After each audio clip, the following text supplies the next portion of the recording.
Greetings! Welcome to Nina's World.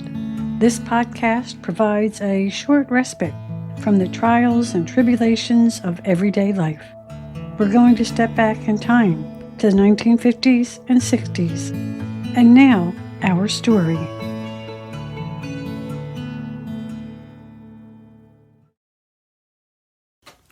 Nina's Night of Danger. Would you please just go to sleep? Nina sometimes felt nervous for reasons she could not explain or understand, but she felt safe in her second-floor bedroom as long as the hall light was on and the door was always open a few inches. After all, she wasn't alone. She shared it with three of her sisters. Two older sisters in a bunk bed, and Dorothy sharing the full-size bed with her. Nina told herself that nothing bad could happen, but that night there was a sense of disquiet, a concern that one of these days might actually be this day, this night. Something could happen. Something would happen. Something did happen. Nina turned on her side. Bed springs squeaked. No good. She tried to turn her face to the wall, but instead went rolling towards the middle of the double bed, bumping into her sister. Before she could wiggle away, an elbow poked her. Nina, for the last time, would you please go to sleep? Nina wanted to sleep, wanted to dream a dreamy dream, but the Sandman was nowhere to be found. Maybe he went along to the opera with her parents on a rare night out. The idea amused her as she imagined her parents in the front seat of the station wagon and the invisible hitchhiker sleeping in the back. Nina shifted again as she hummed, "Through Sandman, bring me a dream." Nina fell into her usual light slumber. How long it lasted, she didn't know, because she could hear voices, noises, something. What was it? Woke her up. The noises came from outside, but what were they, Nina wondered. Except for the Finch boys, the rest of the neighbors were old and probably asleep since 8 a.m. Suddenly a clanging below the frost-crusted window, and then the shadow of a ladder, highlighted by the street lamp. Was she dreaming? What? Was she dreaming something other than a dreamy dream? Too frightened to move, too scared to breathe, Nina tried to think, as Dorothy snored. She could not. She could not move her eyes from the window. Call the police? Impossible. The telephone was downstairs. Scream? Her voice was hiding somewhere in her throat, and it had no intentions of getting involved. Gradually, the silhouette of what? An outline of a hat? A hat? A hat? And a hat is usually on a head, and a head is usually on a body, and that body was on a ladder. A man rapping on the crisp glass. He meant business, all right, even called her name. What was happening? How could the man in the hat, on the ladder, outside her bedroom window, know her name? Nina wondered briefly if her parents arranged a kidnapping, but why? To cut down on the family food bill? Nina didn't eat that much. Nina knew, though, without a doubt, this man was a kidnapper.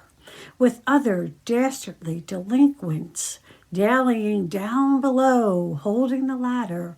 Some punk, probably in the getaway car, a cig between two fingers. He must have thought he was a tough guy. Suddenly, Nina wasn't scared anymore. She was angry. Nina saw this type, gangsters, like on the Untouchables or in the movies. Nina waited. She mentally dared them to make the next move, like Boogie would have done. Go ahead, sweetheart. Show me what you got. I dare ya. Nina was not going to go gently into this good night. Nina was not going to open the window or get carried down the ladder like a fireman rescuing the family dog. They'd have to smash the window, wake her sisters in the bunk bed, shove Dorothy aside and grab her because Nina was not going to surrender. Oh no, not Nina. Those kidnappers had another thought coming, and it better be to leave her alone. Leave her sisters alone, maybe her brothers too, but mostly her sisters. What a night for her parents to be away. Well, Nina began to whimper. She didn't want to be taken away, didn't want to have to sell pencils on the street corner, didn't want to be separated from her family. Nina said her prayers again and felt so tired, so very tired. Sleep enveloped her like a well-loved blanket. When Nina awoke the next morning, she looked at the window, just the same as always. And now Nina was sure it had just been a dream, a very bad and upsetting dream, but it was over now, thank heavens. She shifted gears, thought about school, wondered if her teacher would like the book report she wrote about Henry and Ribsy. It was a great book.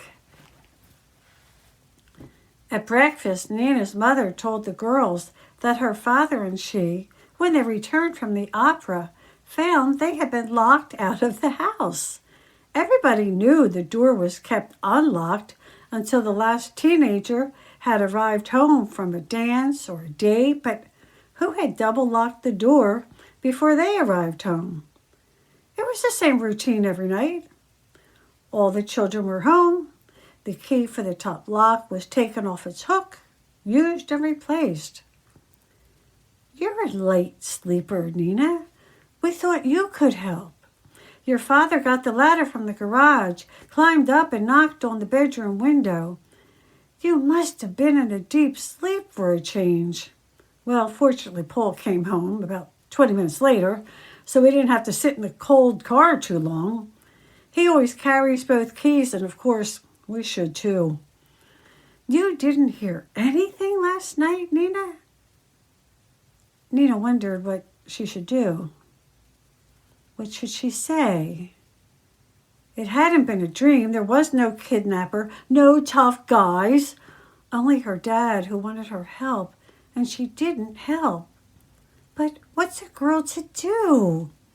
She was relieved, but now she was in a pickle and didn't know what to do. As in the past, a decision had to be made, and it had to be made now. Nina looked at her mom with a practiced look of innocence, saying, Gee, Mom, I never heard a thing. The end. Thank you for visiting with us today.